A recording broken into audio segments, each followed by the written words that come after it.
حضرت ابراہیم علیہ السلام کی عمر 86 سال کی ہو گئی، مگر ان کی کوئی اولاد نہیں تھی۔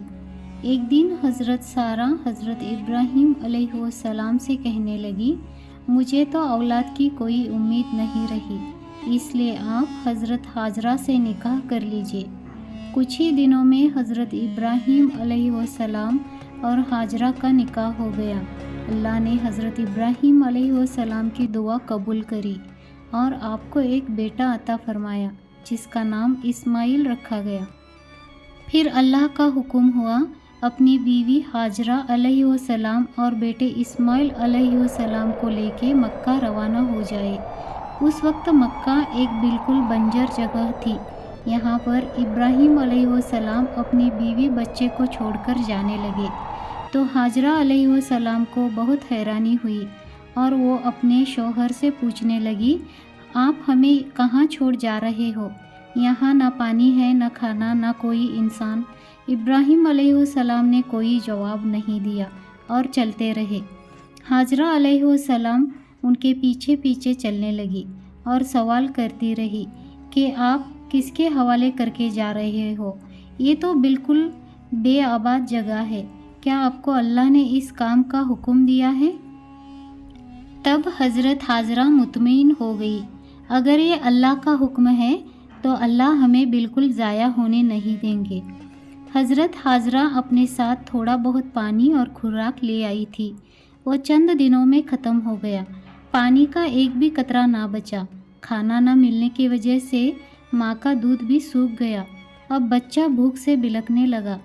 حاجرہ علیہ السلام اپنے بچے کو بھوک سے روتا ہوا دیکھ بچے کو وہیں چھوڑا اور پاس کی پہاڑی صفا کی طرف دوڑی کہ شاید کسی طرح پانی یا کھانا مل جائے یا کوئی انسان نظر آئے۔ جب کچھ نہیں نظر آیا تو نصیب کی طرف پہنچی اور جب بچہ نظر آنا بند ہو گیا تو تیزی سے مروہ کی پہاڑی کی طرف دوڑی، وہاں بھی کچھ نہیں نظر آیا۔ خیال آیا کہ پھر سے کوشش کرنی چاہیے۔ اس طرح انہوں نے صفا اور مروہ کے درمیان 7 چکر لگائے۔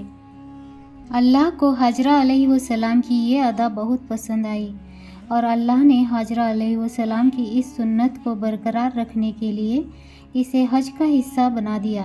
یہی وجہ ہے کہ مسلمان حج اور عمرے کے وقت صفا اور مروہ کے درمیان سعی کرتے ہیں۔ جب وہ آخری مرتبہ مروہ پر پہنچی تب انہیں ایک آواز سنائی دی جو اسماعیل علیہ السلام کے قریب سے آ رہی تھی۔ وہ جلدی سے اپنے بچے کے پاس پہنچی تو دیکھا کہ اسماعیل علیہ السلام کے قدموں کے نیچے سے پانی پھوٹ رہا ہے۔ اللہ نے جبرائیل علیہ السلام کو حاجرہ علیہ السلام کی مدد کے لیے بھیجا تھا۔ انہوں نے زمزم والی جگہ پہ اپنا پیر مارا تو اسماعیل علیہ السلام کے قدموں کے پاس سے زمزم کا پانی کا عظیم چشمہ جاری ہو گیا۔ اللہ نے اپنے ان بندوں کے لیے زمین پھاڑ کر پانی کا چشمہ نکال دیا۔ یہیں آب زمزم کا آغاز تھا۔ حاجرہ علیہ السلام پانی کو حیرانی اور خوشی سے دیکھ رہی تھی۔ جب انہوں نے دیکھا پانی چاروں طرف بہہ رہا ہے تو زمین کو کھودنا شروع کر دیا تاکہ پانی بہنا بند ہو جائے۔ پھر انہوں نے اس گڈھے کے چاروں طرف پتھر رکھ دیے اور بولی، جم جم یعنی رک جا۔ حضور صلی اللہ علیہ وسلم کا فرمان ہے کہ حضرت حاجرہ رضی اللہ تعالیٰ عنہ اگر جلد بازی سے کام نہ لیتی تو زمزم کا ایک بہنے والا چشمہ ہوتا۔ حاجرہ علیہ السلام نے بیٹے اسماعیل علیہ السلام کو پانی پلایا اور خود بھی پیا۔ کچھ ہی دنوں میں ہجرت کرنے والا ایک قبیلہ پانی کی تلاش میں وہاں پہنچا۔ انہوں نے حاجرہ علیہ السلام سے وہاں پڑاؤ ڈالنے کی اجازت مانگی۔ حاجرہ علیہ السلام نے اجازت دے دی، مگر آپ کو اس کے لیے کچھ رقم ادا کرنی ہوگی کہا، اور قبیلے والوں نے حامی بھرتے ہوئے وہاں پڑاؤ ڈالا اور اس طرح وہاں رہائش شروع ہوئی۔ دن گزرتے گئے اور اسماعیل علیہ السلام مکہ میں بڑے ہوتے گئے۔ ابراہیم علیہ السلام ہر سال 1-2 بار اپنے گھر کی دیکھ بھال کے لیے چکر لگایا کرتے تھے۔ جب اسماعیل علیہ السلام نے ہوش سنبھالا تو ایک بار پھر آزمائش کا وقت آ گیا۔ ابراہیم علیہ السلام نے خواب میں دیکھا کہ وہ اسماعیل علیہ السلام کو ذبح کر رہے ہیں۔ ان کی نیند کھل گئی۔ ابراہیم علیہ السلام جانتے تھے کہ انبیاء کے خواب اللہ کی طرف سے ہوتے ہیں، لہٰذا انہوں نے اس خواب کے مطابق عمل کرنے کا ارادہ کر لیا۔ ابراہیم علیہ السلام اپنے بیٹے اسماعیل علیہ السلام سے اس بارے میں بات کی کہ اے میرے پیارے بیٹے، میں نے خواب میں دیکھا ہے کہ میں تمہیں ذبح کر رہا ہوں، اب تم بتاؤ تمہاری کیا رائے ہے؟ اسماعیل علیہ السلام نے فرمایا، اے ابا جان، آپ کو جو حکم ملا ہے اسے کر گزریے، انشاءاللہ آپ مجھے صبر کرنے والوں میں سے پائیں گے۔ باپ بیٹے دونوں اللہ کا حکم پورا کرنے کے لیے پیش ہو گئے۔ اسماعیل علیہ السلام اپنے والد سے فرمایا، جب آپ مجھے ذبح کرنے لگے تب میری پیشانی زمین پر رکھ دیجیے گا تاکہ آپ کو میرا چہرہ نہ نظر آئے اور آپ کے ہاتھ رک نہ جائے۔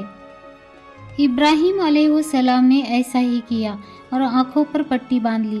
اب انہوں نے چھری گردن پر چلا دی، لیکن چھری نے گردن نہ کاٹی۔ ابراہیم علیہ السلام نے زور لگایا تو انہیں ایک دمبے کی آواز آئی۔ ابراہیم علیہ السلام نے حیران ہو کر آنکھوں کی پٹی کھولی تو دیکھا ایک دمبا کٹا ہوا ہے اور اسماعیل علیہ السلام دور کھڑے مسکرا رہے ہیں۔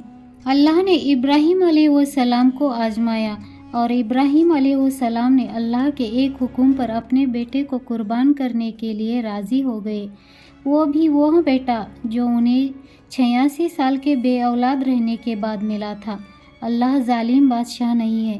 اللہ نے جبرائیل علیہ السلام کو بھیج کے اسماعیل علیہ السلام کی جگہ جنت کا ایک خوبصورت دمبا قربان کر دیا۔